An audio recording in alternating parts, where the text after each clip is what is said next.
The Christmas shopping marathon has continued in earnest, with thousands of Britons queuing from the early hours to get their hands on Boxing Day bargains.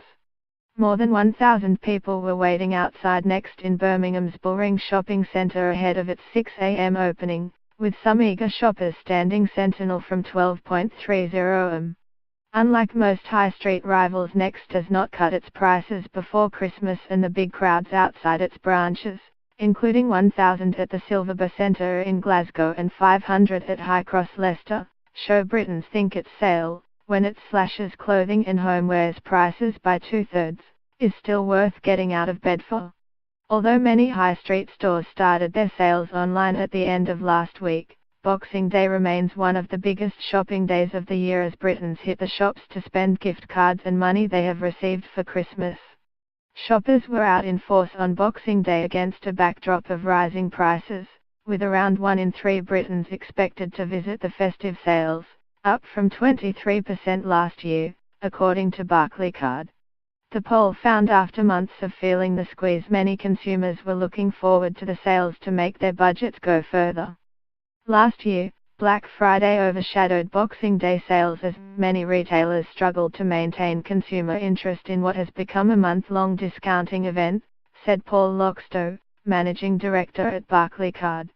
This year, however, value-seeking consumers appear to be more eager to buy cut-price items across both sales periods as they try to combat rising prices.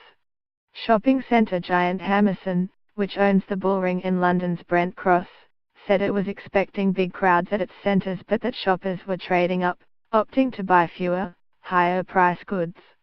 It predicted that jewellery, cashmere jumpers, retro toys and gadgets would be on people's shopping lists.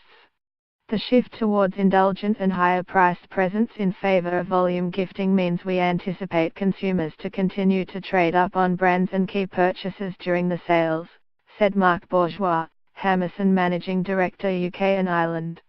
Retail experts expect stores in London's West End to ring up a £52 million sales bonanza on Boxing Day as both local shoppers and tourists flock to the high street and luxury stores on Oxford Street, Bond Street and Regent Street. That figure is 4% higher than last year, with the new West End company predicting tills will rake in £190 million over the Boxing Day week, buoyed by high-spending tourists. Security guards were deployed to keep the crowd under control outside Selfridges as bargain hunters queued for the discounts on high-end brands such as Gucci, Prada, Jimmy Choo and Burberry. Jace Tyrrell, chief executive of New West End Company, said international tourists were making a beeline for London due to the weakness in sterling. The Boxing Day sales have become a tradition for domestic customers, but we also predict a high number of international visitors will take advantage of currency fluctuations and low-cost flights to come to the West End, he said. Of the predicted £190 million spent in the West End this week, £62 million will come from high-rolling international visitors, who on average spend more than £1,000 per head.